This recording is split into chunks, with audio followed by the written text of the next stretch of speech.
Hello বন্ধুরা, তোমাদের সবাইকে মনসাস ব্লগে স্বাগত। তো দেখো, আমাদের এই যে হালুয়ান ছাগলটা ছিল, ওর বেবি হবে মনে হচ্ছে, প্রেগনেন্ট সেও। হ্যাঁ, তো মানহা গিয়ে আদর করছে, বলছে আরও দুইটা বেবি হবে। দুইটা হবে নাকি একটা হবে জানি না, বাট হবে। দেখো, ও ঘাস খাচ্ছে না, এদিকে সবাই ঘাস খাচ্ছে, তোমাদেরকে দেখাচ্ছি, দাঁড়াও। এই যে এদিকে ওরাও ঘাস খাচ্ছে, তারপরে এইদিকে এই যে ওর ভাই, ওরাও ঘাস খাচ্ছে। ওই যে ওইদিকে একটা খাচ্ছে। হ্যাঁ, আর পিছনে দেখতেই পাচ্ছ, পিছনের ভিউটা কি সুন্দর। দেখো, সরিষা ফুল আর গম, সবুজ আর হলুদ, কি সুন্দর কম্বিনেশন, তাই না? তো আমাদের একটাই চিন্তা যে এর বেবি কয়টা হবে। এই যে, আর এই যে আমাদের ছাগল মা, এই যে বেবি, এই ছাগলটাকে দেখতে পাচ্ছ, ওরই বাচ্চা ওটা। প্রথম আমরা এই ছাগলটাকে কিনে নেওয়ার পর যে দুইটা বাচ্চা হয়েছিল, ওটা হচ্ছে এই যে যে এখন প্রেগনেন্ট অবস্থায় আছে, মানে গর্ভবতী, বাচ্চা হব মানে হবার মতো আর কি, ও হয়েছিল। আর একটা ছাগল ছেলে হয়েছিল, যে খাসিটা তোমরা দেখতে পাও, কালো। খাবে না রে, ছেড়ে দে। তো প্রথমবারে ওরা হয়েছিল, এবার ও প্রথম বাচ্চা দিচ্ছে। এই যে এটা, মানে এই যে ছাগলগুলো, ওই ছাগলটার বাচ্চা হবে, ওই ছাগলের বাচ্চাগুলোর এটা নানি নানি হবে, নানি। এরা মা বেশি। হ্যাঁ, কি মা? ছাগল খাচ্ছে? দেখো তো মা কি বলছে, ছাগলটা বেবি হচ্ছে নাকি, দেখো তো শোনা।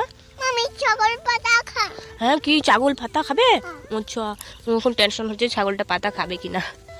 মানে খাবে বেটা, দেখো স্থির হয়ে গেছে, পেটটাও বড় হয়ে গেছে, আর বাচ্চা হবার মতোই অবস্থা। দেখো কখন যে হয়, কেউ সবাই খাচ্ছে আর ও বিশ্রাম নিচ্ছে। এই সময় কি আর খাবার দাবার মজা লাগে বলো? না, ইচ্ছে করে আমার মেয়ে। তো বেটা, তো টেডিকে নিয়ে আয়, না হলে ছোট ছোট বাচ্চাগুলো হবে, ওরা নিয়ে নিবে তোর টেডিটাকে। দেখ, ও মা নিয়ে নিল, দাও যাও যাও। এই দেখো, আমাদের ছাগল মা কত বিন্দাস হয়ে খাচ্ছে। ওর বেবিগুলোকে আমরা টপা দিয়ে ঢাকিয়ে রেখেছি, বাড়ি ঢাকি নাই। এই হিস করে দিল রে, এই যে হিস করে দিচ্ছে, দেখো। সারাদিন অনাহারে আছে বেচারাগুলো। অনাহারে না, আসলে পাতা পেড়ে দেওয়া হয়েছিল, ঘাস ছিল, ওগুলোই খেয়েছিল। আর এখন তো মাঠে এসে ঘাস খাচ্ছে বিন্দাস হয়।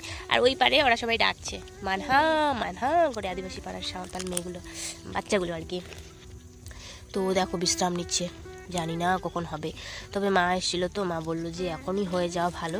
যার কারণটা হচ্ছে গিয়ে, রাতে হলে অনেক মুশকিল হয়ে যাবে। রাতের ব্যাপার তো বুঝতে পারছো, বাচ্চাগুলো না অনেক ঠান্ডা লেগে যাবে, আর ভালো হবে না রাতের কাজ ভালো না এসব। তো মা বলছে এখনই যদি হয়তো হবে, আর না হলে কালকে হবে। এটাই টেনশন হচ্ছে যে হবে নাকি, কিন্তু আমার ধারণা যে হবেই ওর বাচ্চা। দেখো পেটটা কত উঁচা হয়ে গেছে, আর বসে আছে। দেখো দেখো পেটটা কত উঁচু হয়ে গেছে। আরে কি কষ্ট, বেবি হবে, প্রথমবার মা হচ্ছে, তো তাই একটু ঘাবড়ে গেছে, মানে বুঝছো।